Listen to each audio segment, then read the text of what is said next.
All right. Welcome in, family. In today's episode of Wealth Codes, I wanted to have a conversation with you and really share with you an excerpt of an interview that I found fascinating. All right. This is an interview with someone by the name of Tad Smith, and is very well qualified to have a conversation with you about wealth codes, right? About wealth. So as you can see here, he is the former president and CEO of Sotheby's, which is a $4 billion firm. They just did $150 billion in sales just last year. And you can see he didn't stop there. He's also a professor at NYU Stern School of Business, right? He's been doing that for about 25 years. So he's going to share with you in the interview, just to give you a quick summary, one of the most important aha moments that he's ever had in his wealth journey, right? So I thought that was apropos for our conversations. Let's take a look.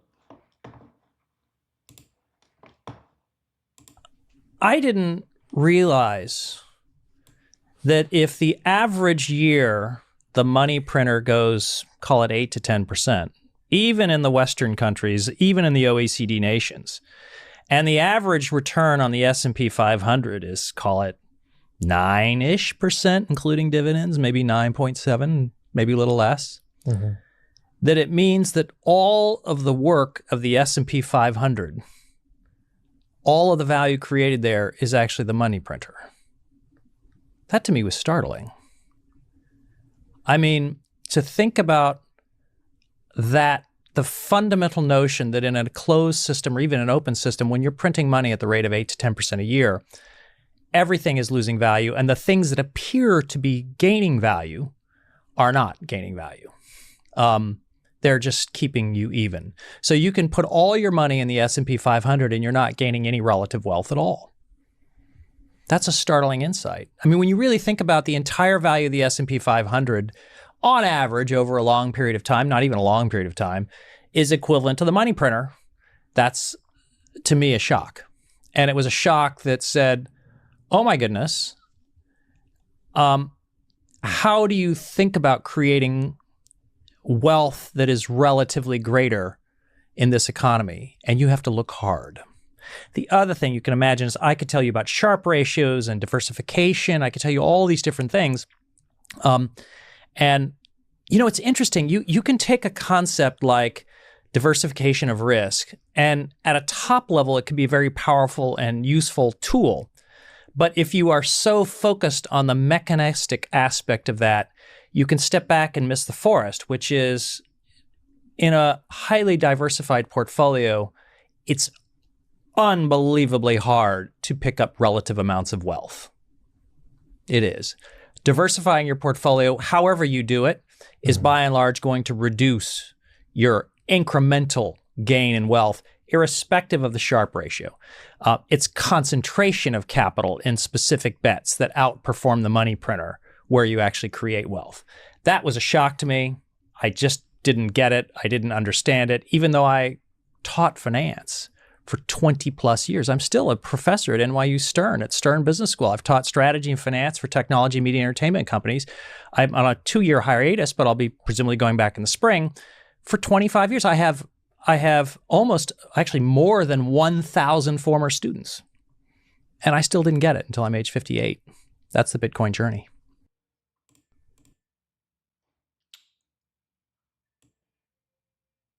That should have been fascinating for a lot of you. That was fascinating for me when I heard it. So it took him 25 years to figure out. It took me 9 to 10 years, probably 8 years, but we'll just say 9 to 10 years to stay conservative, right? Directly in the finance field for that entire time, right? So hands on in the field, learning from high grade professionals, high level professors, industry leaders. And at some point, you realize we have to question everything we thought we knew. I don't care if you went to school for it. When it comes to this wealth conversation, we really have to rewire our brains to really think about what's happening. When I told you in a couple episodes ago in Wealth Codes about how you could have put $100,000 in the S&P 100 years ago and it'd be worth roughly the same today, right? What I was saying is you're not you to create wealth, you have to outproduce the cost of living over that time. And what he's saying is we just print money so much, we just inflate the economy. We just keep printing more money, right? So it doesn't matter that you're investing into the stock market like everybody tells you to do. That's just keeping up with the cost of living. That's not creating wealth. That's not actually gaining on the system. Now, let's not get started on those who just leave it in cash. You've lost most of your purchasing power every single year that happens, right? But I want you to hear that from somebody else who's been in the field for 25 years, who's been there, done that, who's run multi-billion-dollar corporations. So when you're watching my wealth codes videos, you're getting information you didn't this is free. I'm giving you the game. You don't even have to go to school.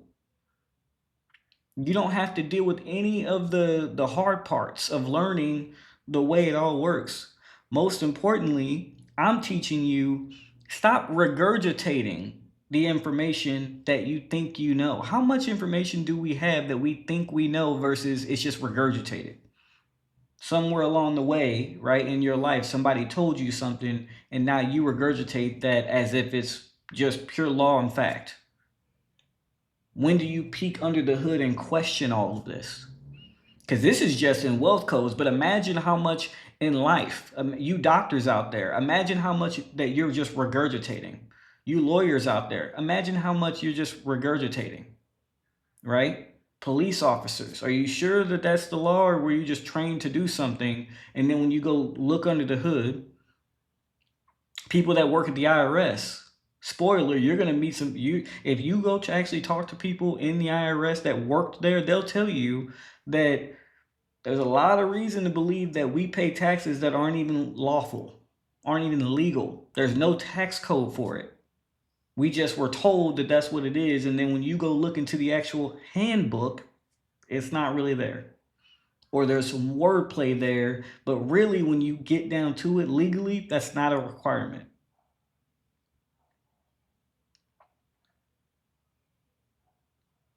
So yes, as we go on, like you may have seen my video yesterday, and I was teaching you about the spirit world and connecting this all with energy. We got to have these conversations. I may challenge you to hear a new perspective. That's what he just told you to do. You got to hear a new perspective. He had to change his perspective. It took him 25 plus years in the field to finally realize his perspective was off. And he went ahead and told you he got thousands of people that he's trained as a professor. He's trained all these people, and they just out here in the world still regurgitating stuff. Do you think that they've circled back to him and said, hey, I may need to question or challenge you on some things? Probably not, right? And even if a few have done it, have most done it? So if there's 1,000 people, as he said, that he has trained or that he has provided mentorship to, etc., what, 5 of them have circled back to him and grown on what he's taught them, right?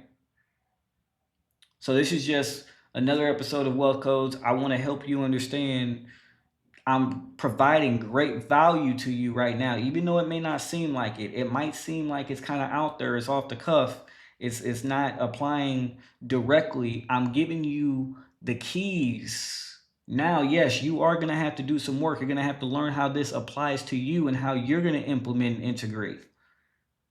But right now, the world's in a big financial shift.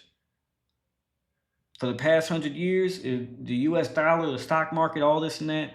But right now, hard assets, real estate, precious metals, and then digital currency, because that's what they're moving everything to, the digital world. So you need to buy the infrastructure of the digital world, right? So that's why I was talking to you about Bitcoin. That's why I'm talking about XRP, right? I can actually go on with various coins, right, that are going to be the crux of the infrastructure of the crypto world. But that's not the point. Right now, I'm trying to get you to see the bigger picture. This is why I told you, see the bigger picture of the game that's being played right now, because they're going to hit you with all the distractions. They're going to hit you with Epstein. Check out these Epstein files. See, we getting to the bottom of it. They ain't told you nothing yet.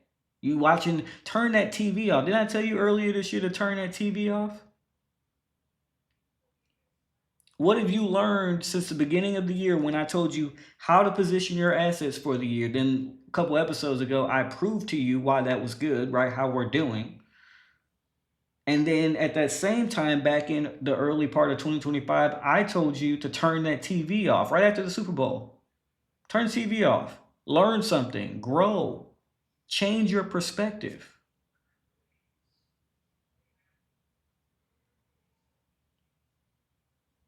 In the meantime, let's just be honest, a lot of people are sitting here complaining about how their rent's going up, how their groceries are going up, right? How the cost of living. I'm telling you why this is going up.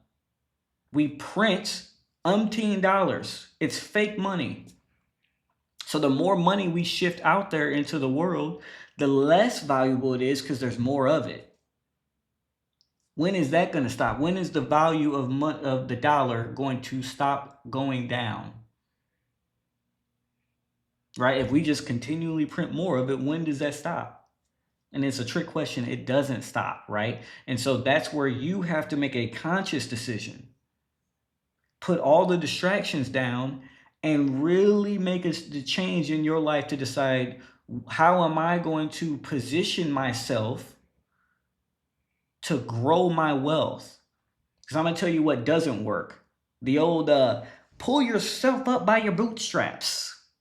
He effectively just told you that was a bunch of bull. The numbers prove it. The statistics prove it.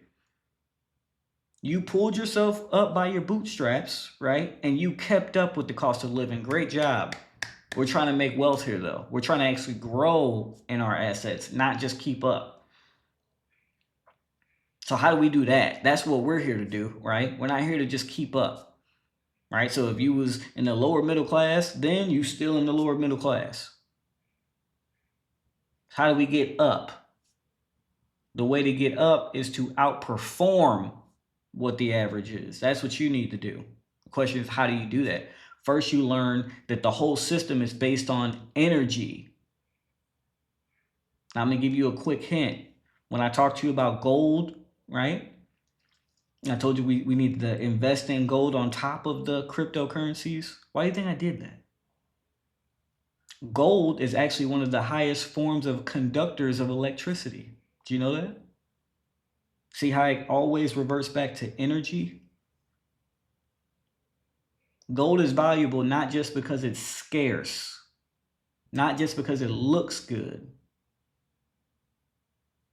It helps you flow in that currency I was telling you about. So I hope this helps. I love you. I'm gonna holler at you. See you next time. Peace.